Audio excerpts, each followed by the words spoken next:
Hello everyone, welcome to our YouTube channel. आज की इस वीडियो में हम बात करने वाले हैं ग्रुप 7 के अंदर पोस्ट है फॉरेस्ट रेंजर। इसकी असेंशियल क्वालिफिकेशन और इसका सिलेबस क्या रहेगा आपके एग्जाम के अंदर, टोटल नंबर ऑफ वैकेंसी, ये डिस्कस करेंगे। तो यहाँ पे अगर हम कैटेगरी की बात करें तो 97 कैटेगरी है इसकी, 97 नंबर कैटेगरी है और ग्रुप नंबर क्या है, 7 ग्रुप नंबर के अंदर ये पोस्ट है। और डिपार्टमेंट फॉरेस्ट डिपार्टमेंट की फॉरेस्ट की जॉब है और पोस्ट का नेम है वो रहेगा आपका फॉरेस्ट रेंजर। यहाँ पे एक और वैकेंसी है डिप्टी रेंजर की, वो अलग है।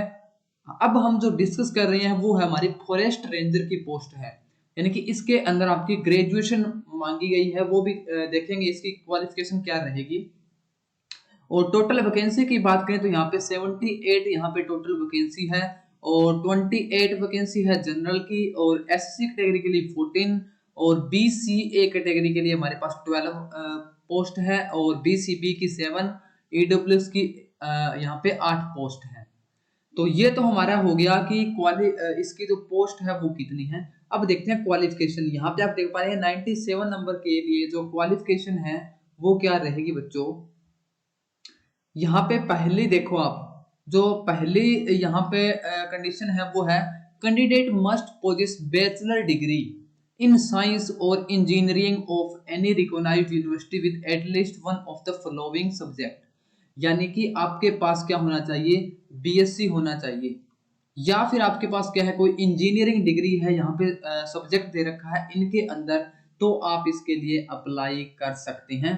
तो सब्जेक्ट की बात करें, अगर आपके पास एग्रीकल्चर है, बीएससी एग्रीकल्चर वाले कर सकते हैं, बीएससी मेडिकल वाले कर सकते हैं, अगर किसी के बाद बीएससी ऑनर्स केमिस्ट्री है वो भी कर सकता है, बीएससी कंप्यूटर साइंस भी कर सकता है, और या फिर आपके पास क्या है इंजीनियरिंग है, एग्रीकल्चर, केमिकल, सिविल या फिर कंप्यूटर, इलेक्ट्रिकल, इलेक्ट्रॉनिक्स, मैकेनिकल या फिर इन्वायरमेंटल साइंस के अंदर, और या फिर आपके पास फिजिक्स है बीएससी के अंदर। यानी हम बोल सकते हैं कि बीएससी मेडिकल, नॉन मेडिकल वाले इसके लिए अप्लाई कर सकते हैं, या फिर आपके पास इन सब्जेक्ट के अंदर इंजीनियरिंग डिग्री है तो आप इसके लिए अप्लाई कर सकते हैं।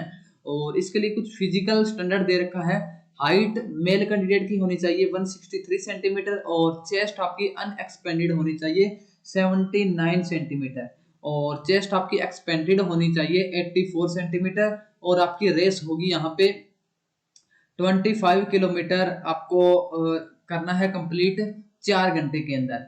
ये हमारे पास फीमेल्स के लिए 150 सेंटीमीटर हाइट रहेगी, 74 आपकी सेंटीमीटर रहेगी आपकी चेस्ट, और 79 आपकी एक्सपेंडेड चेस्ट रहेगी, और 14 किलोमीटर इन 4 आवर्स के अंदर क्या है फिजिकल स्टैंडर्ड रहेगा फीमेल्स कैंडिडेट के लिए।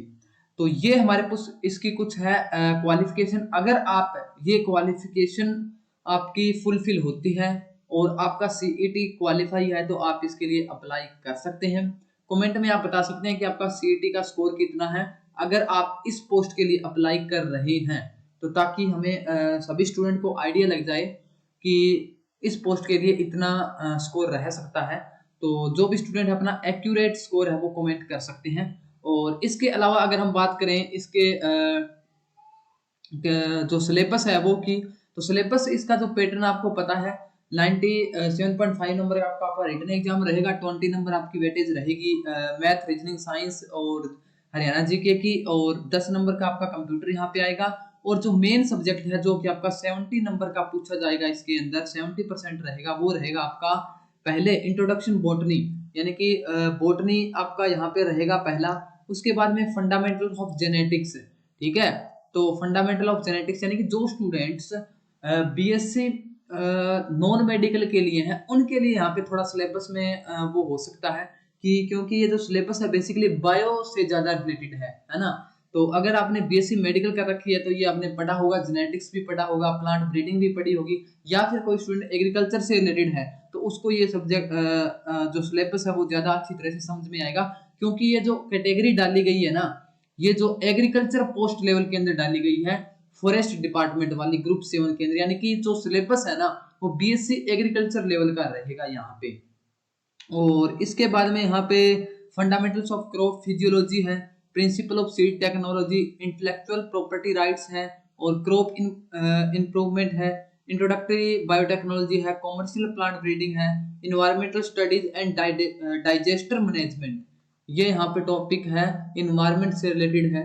और इसके अलावा एग्रीकल्चर हेरिटेज है, introductory to agrometeorology climate change है, क्रॉप प्रोडक्शन टेक्नोलॉजी है, वीड मैनेजमेंट है, farming system and principle of organic farming. और इसके अलावा यहाँ पे अलग अलग जो आपका यूनिट आप बोल सकते हैं, चैप्टर बोल सकते हैं, ये दिए गए हैं, आप इसकी पीडीएफ को देख सकते हैं।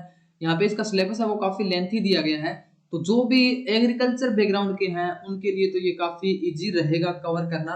बाकी अगर आप अदर ब्रांच से हैं तो उसके लिए थोड़ा सा ये सिलेबस कवर करना डिफिकल्ट रहेगा, क्योंकि ये सारा जो है एग्रीकल्चर जो कैटेगरी है उसके अंदर ये डाला गया है। और इसकी जो क्वालिफिकेशन है वो सभी के लिए है, बीएससी मेडिकल, नॉन मेडिकल, अगर आपने इंजीनियरिंग डिग्री कर रखी है तो भी आप इसके अप्लाई कर सकते हैं। तो इस वीडियो में मैंने आपको बता दिया पोस्ट और क्वालिफिकेशन, इसके अलावा सिलेबस क्या रहेगा आपका फॉरेस्ट रेंजर की पोस्ट के लिए, है ना।